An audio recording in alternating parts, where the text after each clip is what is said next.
بسم الله الرحمن الرحیم. به نام یاد خدا و با عرض درود و سلام. وقت بخیر خدمت همه شما عزیزان گرامی. امیدوار هستم که خوب و جور و صحتمند و سرحال باشید. وقت شما بخیر. شما را خوش آمدید میگم به یکی دیگر از ویدیوهای آموزشی الفبای تجارت. قسمی که شما مستحضر هستین در ویدیوهای قبلی بحث کوتاهی روی راهبرد و راهکار داشتیم. و اینکه تفاوت بین راهبرد و راهکار چیست بیشتر در این ویدیو بالاش صحبت میکنیم. دانستن تفاوت بین راهبرد و راهکار در ایجاد هر کسب و کار مهم است. راهبرد برنامه‌ریزی چشمانداز کلی است که قبل از راهکار باید ساخته شود. شما تصور بکنید که یک زمینی دارین که میخواین آباد بسازین. به خاطر آبادی زمین آیا شما اقدام به خرید خشت و مساله و بالاخره سمن میکنین که ایرا آباد بکنین؟ اگر شما همچین کار بکنین در حقیقت شما یک مخروبه میسازین. برعکس شما یک انجینر ورزیده استخدام میکنین که در این زمینه تجربه کافی داشته باشه. و این انجینر دقیقاً قبل از ایجاد این ساختمان اول مدل و نوعیت این ساختمان را تشریح میکنه و ایجاد میکنه و بعداً نقشه اون ساختمان را طراحی میکنه، برآورد صورت میگیره و بالاخره اون ساختمان دیزاین میشه. این پروسه در حقیقت راهبرد است. و بعد از سپری نمودن این مرحله شما نیازمند به نجار هستین، شما نیازمند به برقی هستین، شما نیازمند به نجار هستین که تا تمام موارد سرهم بندی بکنه و شما به اون ساختمانی که هدف قرار دادین به او برسین. و این دقیقاً راهکار است. راهبرد بدون راهکار و مثابه یک تحلیل خیالی میمانه که در لایه ورق‌ها، در لایه نقشه‌ها باقی میمانه. شما تصور بکنید که مرحله اولی که ایجاد یک استراکچر ساختمان بوده باشه، نقشه ساختمان بوده باشه، تحلیل از او بوده باشه، اونا رو شما ایجاد کرده باشین ولی که اقدام عملی صورت نگیره و افرادی که بتونه این نقشه را ترسیم ایجاد بکنه در حوزه عملی در ساحت تطبیق بکنه، این به اصطلاح به تحلیل خیالی باقی میمونه. و راهکار بدون راهبرد به مثابه یک ساختار نامنظم میمونه. شما تصور بکنید که اگر نقشه یک ساختمان طراحی نشه، تنظیم نشه، شما یک دیوار آباد میکنین، معمارخانه در یک جای دیگه تنظیم میکنین و دستشوی یک جای دیگه میباشه و بالاخره آشپزخانه در یک موقعیت میباشه که باید نباشه.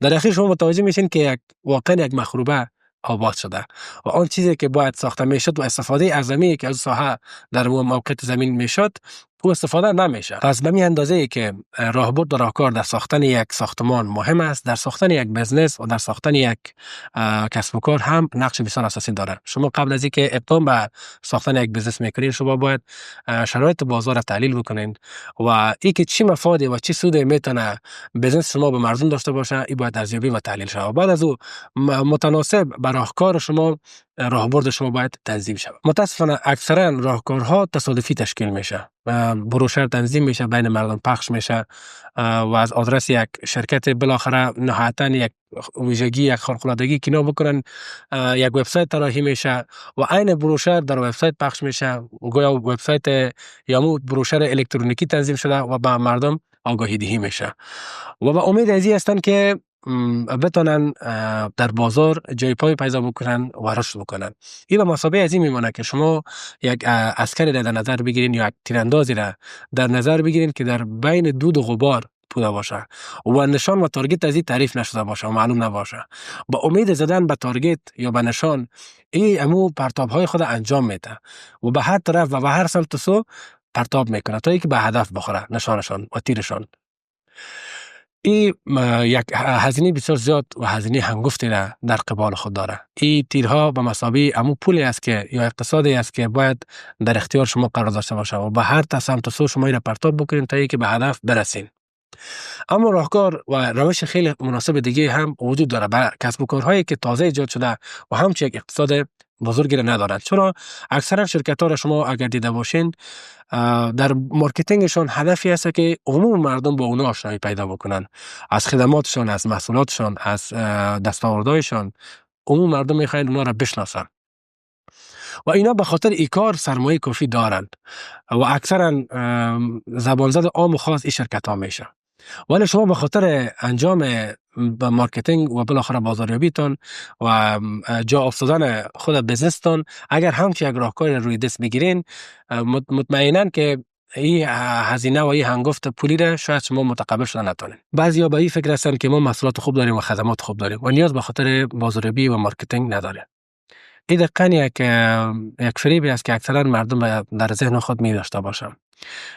بحث محصول خوب و خدمات خوب یک موضوع علیحده است و خوب بودن محصول شما و یا حتی عالی بودن محصول شما به تنهایی خود کافی نیست. خوب بودن و خدمات خوب شما به خاطر حفظ مشتری شماست. ولی بحثی که دیگه مطرح میشه بحث فروش است. مردم زمانی میتونن از محصولات شما استفاده بکنن وقتی که آگاهی کسب بکنن. هرگاهی آگاهی کسب شوه مردم به دنبال محصولات شما می باشند و پس از اینکه درک کردن که واقعا محصولات شما خوب است یا خدماتی که شما انجام میتین عالی است، دقیقا زمانی است که زبان به زبان و بالاخره دهان به دهان توصیفات شما به عام مردم به جامعه سرایت میکنه و شما من حیث یک برند وارد بازار میشین و من حیث محصولات خوب یا خدمات خوب وارد بازار میشین. ولی ما اکثرا میبینیم متاسفانه کسایی که بیشتر تبلیغات میکنن و محصولات خوب ندارن اکثرا بازار اونا کنترل کردن و یک تعدادی که با وجودی که همه محصولاتشون خوب است، خدماتشون خوب است، نمیتونن که به فروش برسونن محصولات خود، نمیتونن که بیشتر مشتری را به طرف خود جلب بکنن. چرا؟ چون اصول مارکتینگ و اصول برندینگ و بالاخره بازاریابی را اینا در نظر نگرفتن و اما تصور خیالی که در ذهن از اینا بوده اکثرا که گویا محصولات ما خوب است و خدمات ما خوب است، ما دیگه نیاز به بازاریابی و مارکتینگ نداریم، اینا را فریب داده و به ورشکستگی مواجه می‌سازه.